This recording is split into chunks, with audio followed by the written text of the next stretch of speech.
In February 1959, on the frozen slopes of Russia's Ural Mountains, 9 experienced hikers died. This was the scene their rescuers found.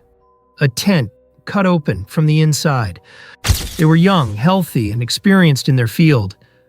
But somehow, their bodies were discovered scattered across a kilometer of frozen terrain, half-dressed and exposed to temperatures below -30 degrees.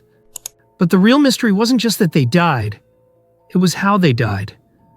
Some had massive internal injuries with no external wounds, and one was missing her tongue. What could drive 9 seasoned hikers to tear their way out of their own tent and run straight into a blizzard to their deaths?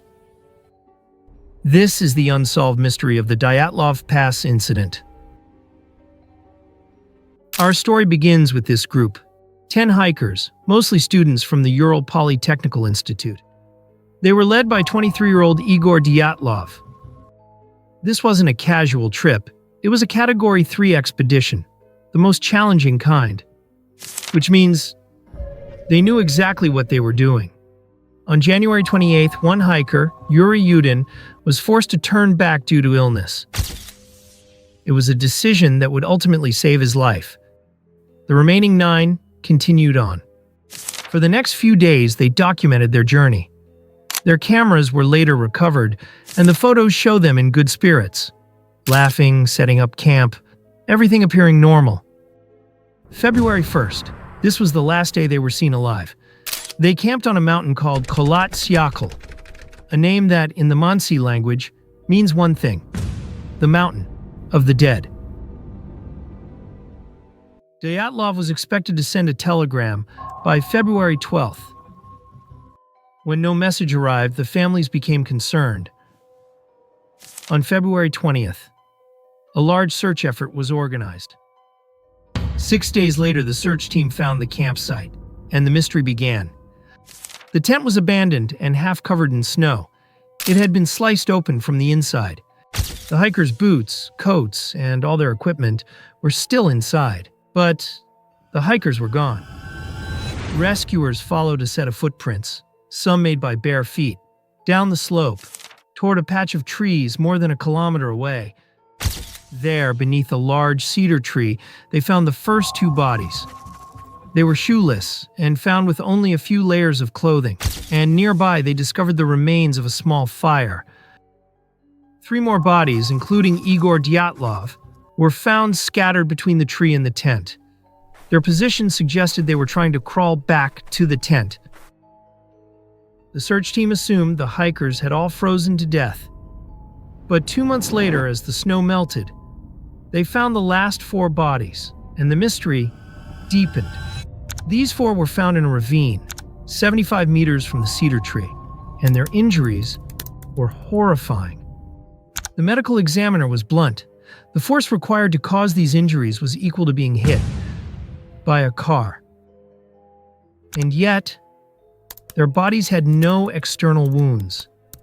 No bruises, no cuts. It was as if they had been crushed by an immense, invisible force. And then, there was the missing tongue.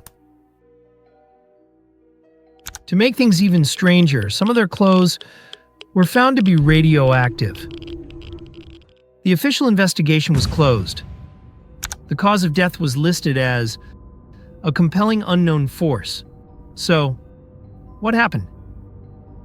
Theory 1. The avalanche. This is the most logical. A small slab avalanche could have hit the tent. This would explain the crushing injuries and the need to cut their way out and flee. But it doesn't explain the scattered bodies or the missing tongue. Theory 2. A secret military test. This theory suggests the hikers stumbled onto a Soviet weapons test. An explosion could explain the internal injuries and the radiation. The glowing orange spheres other hikers reported in the area that night support this. Theory 3. Infrasound. A rare natural phenomenon. Certain wind conditions can create a low-frequency sound, or infrasound, that humans can't hear, but can feel. It's known to cause intense, irrational panic, terror, and shortness of breath. Could the wind itself have driven them insane? For 60 years, the mystery remained. An avalanche, a military cover-up, or something else. Something unknown. In 2019 and 2021, Russian authorities reopened the case. Their final official conclusion? A slab avalanche, combined with poor visibility and freezing temperature. A nightmarish perfect storm led to their deaths. The 9 hikers were buried in Yekaterinburg. Their files were sealed, and the Mountain of the Dead still keeps its secrets.